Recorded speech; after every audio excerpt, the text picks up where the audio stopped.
Good to go.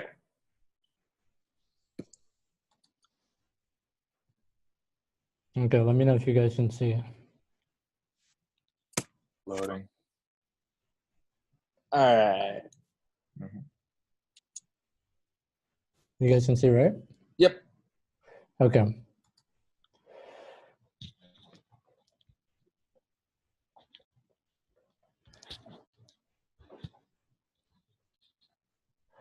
Okay, so we're gonna start with the sketching today. So what we're gonna be doing, we're gonna be just focusing on the 2D aspects of Solid Edge, not gonna go into 3D.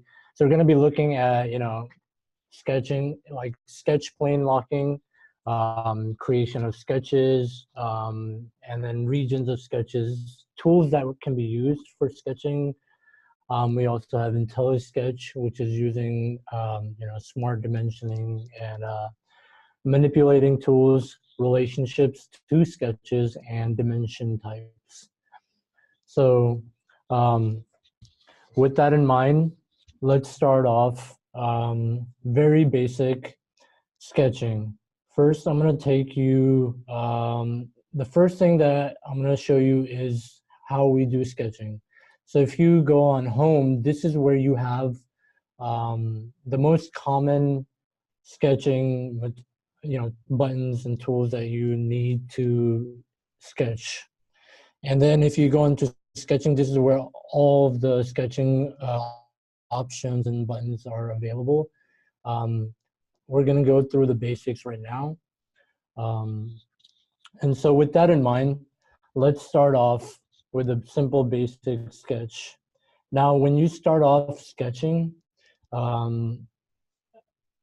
will tell you, the first thing that you have to do is lock onto a plane. Now, there are two ways you can lock onto a plane. You can automatically lock onto a plane, like how I had selected a line. I can just click on this and start sketching, and it will automatically lock onto that plane. The other thing that I can do is, like it said on there, to lock onto a plane, it's asking me to press F3. So to automatically lock, you just have to click on the plane and it will lock. But also what you can do is you can press F3 and it's now locked on there. So I can just start sketching on it.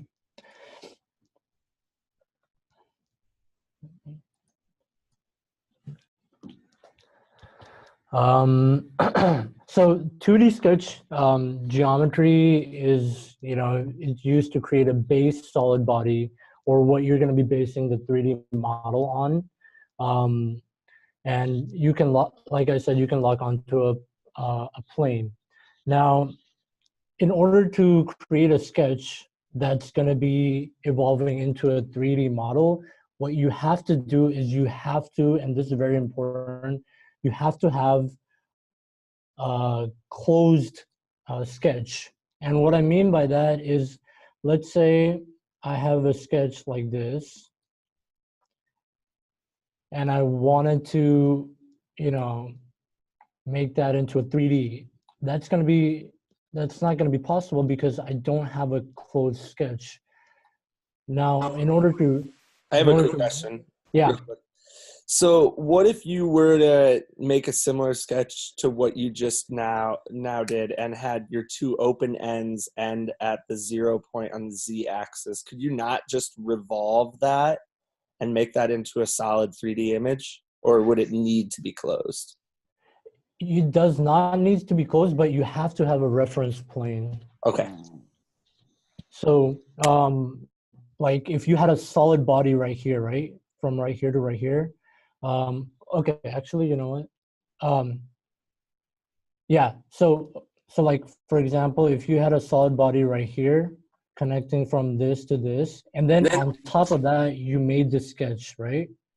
Then you would be able to extrude that or revolve that. Just to add something to the question you asked, Jason, is for revolve, you need to have an axis of revolve, right? Okay. So basically, if you're on axis and you do it, say you make it by the z-axis, Mhm. even though it's not close, it's basically taking that whole z-axis as the axis. So in a lot of times you can just revolve it out, but to a sense, program takes it as the closest sketch. Okay, I understood. Yeah. Okay. So like I said, you start off with a simple sketch, and then you lock onto a plane, whichever plane that you want to.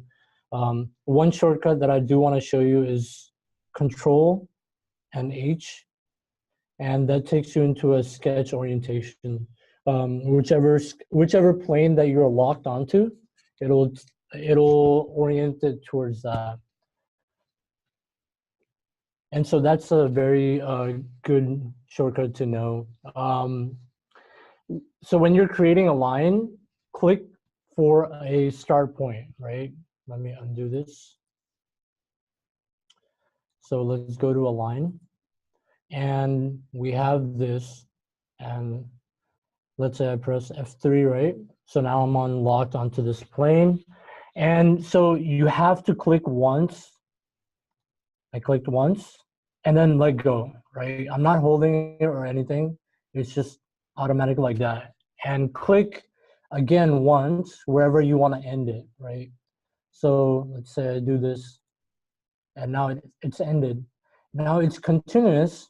If I wanted to end it just on that line, I can just press escape and I'm out, right? But if I didn't want to do that, if I wanted to keep going, I press once, click, and then once, click, not holding or anything, once, click, and it's a chain. So you can keep going as much as you want. Understood. Yeah, and when you have a closed region, it'll automatically highlight blue. Otherwise, it won't. So right now you can see it's blue, right?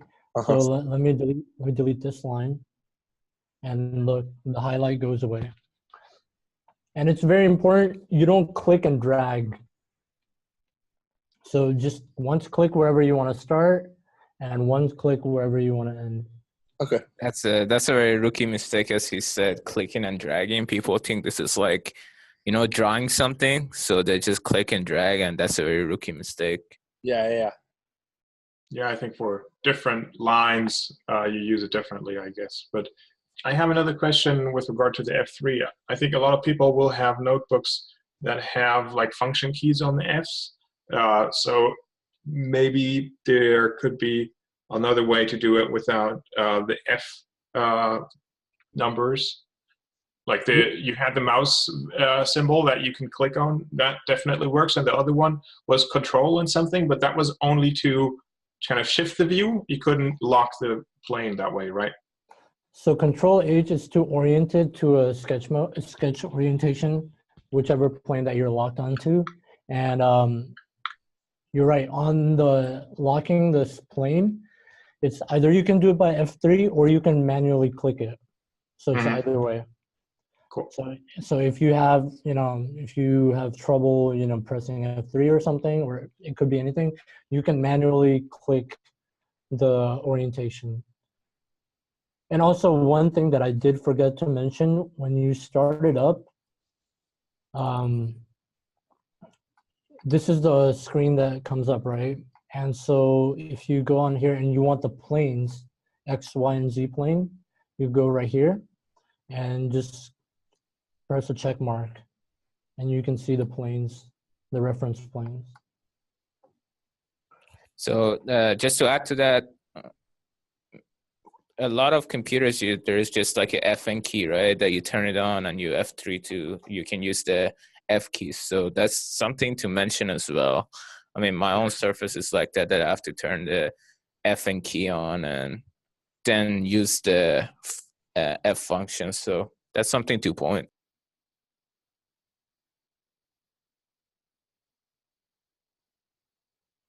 Yeah.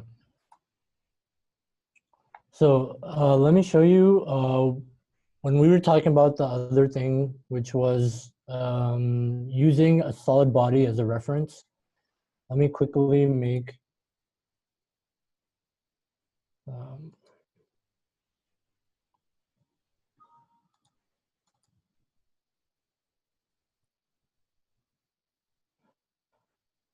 so let's say I have this cube or rectangular prism, and I want to make a sketch on this, right? So what I can do is I can press on this and then sketch it as well, right? So remember, you can either press F3 or you can click on the plane. So now I'm on the plane, right? Oh, yeah. I wondered if it had to be the little symbol, but okay. Yeah. But I don't want to do it on that plane, right? I want to sketch on the plane that's coming out. So I can press on that as well.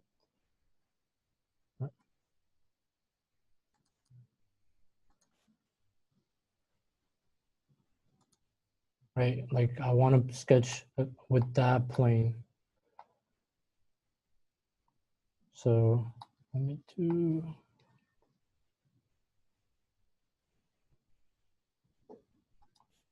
that.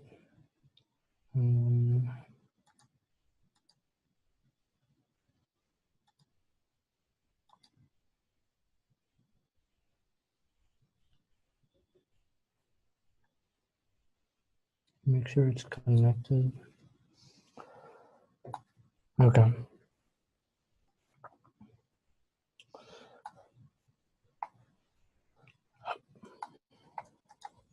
So like you can use the base as, you know, as an enclosed edge and work with that as well. Yep, understood.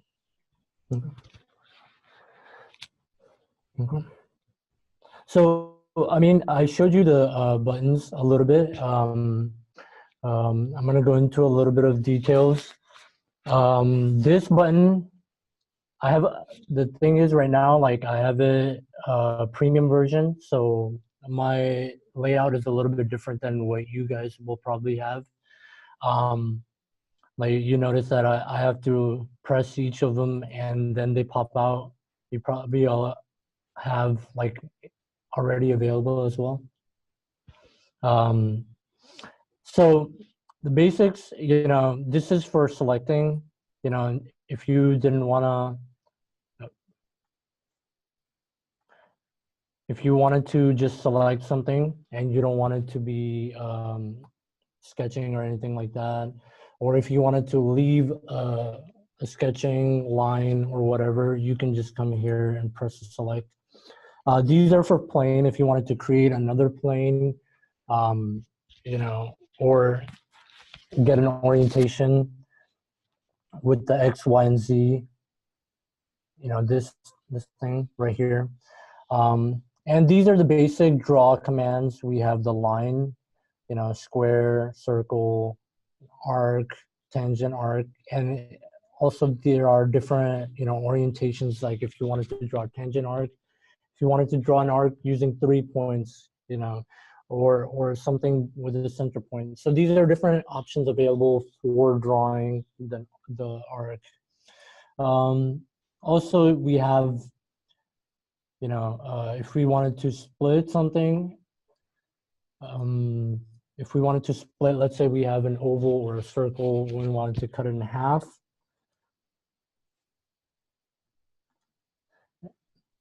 And then we have a curve if we wanted to make a fillet as well. And there are different options available for that. A fillet, which was round, and chamfer, which is a, you know, a straight edge. We also have, you know, if we wanted to offset, if we have a sketch and we wanted to create a sketch that's outside of it or inside of it. So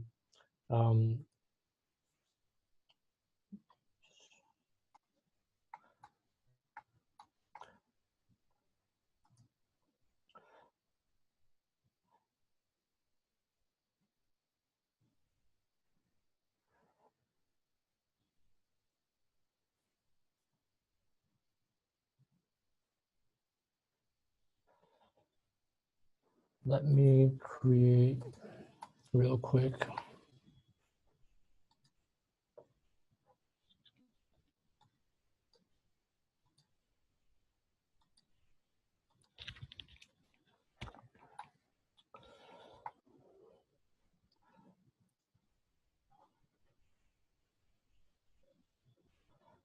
So like I have this right here, and if I wanted to offset it, I can select this, and offset distance, I can set offset distance.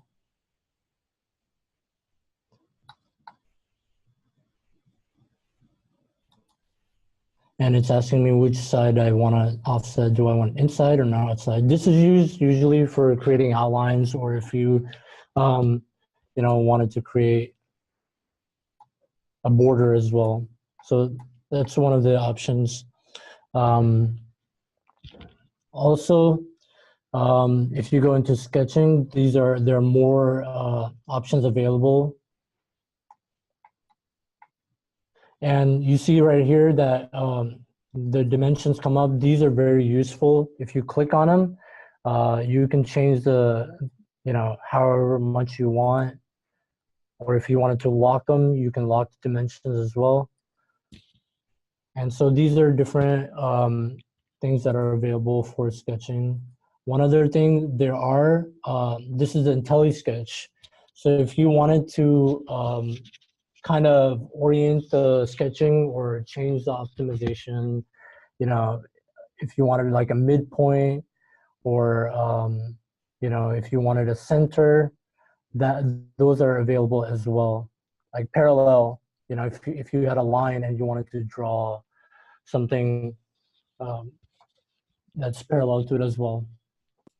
So basically with those IntelliSketch, it's Solid Edge automatically recognizes your intent to a sense, right? You have a line and you're drawing another line, and like it automatically puts it to a parallel to a sense, right? Because it's thinking you want to make another parallel line or something along that line. Many CAD softwares have that, right? So it's nothing new to you guys, I would say. Yeah, for sure.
I think you might be on mute. Are you? Oh, okay. Sorry. I just spoke up.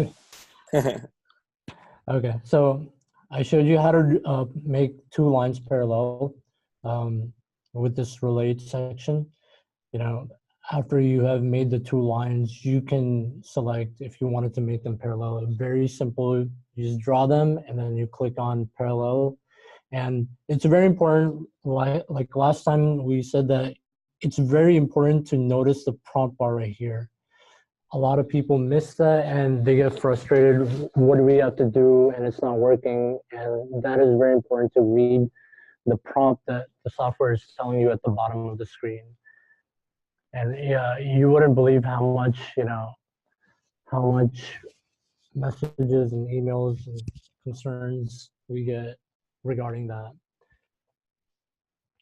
And so that's one of the things. I wanted to show you smart dimensioning as well.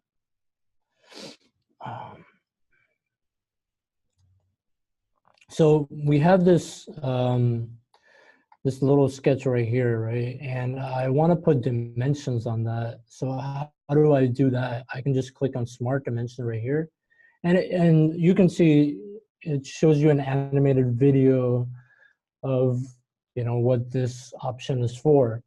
So I go right here. I want this option. I click on it once. I don't hold it or anything. I'm just moving my cursor, and if you want the dimension outside or if you want the inside, you can do that. I want this, I can do that, I can do this as well. And so that's one of the things that's really useful. If you want the distance between, you can click this option right here.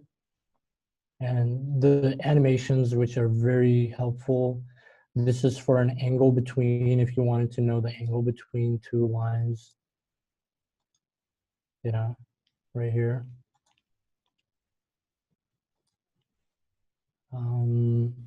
Coordinate dimensions and angular coordinate dimensions. So these are the basic of sketching. After that, you can go as much into details as you want. The sky's the limit. So that's the basic foundation of sketching. If you guys have any questions, I'm open. Yeah, I think this is probably really the most important part for many of our members that are new to this.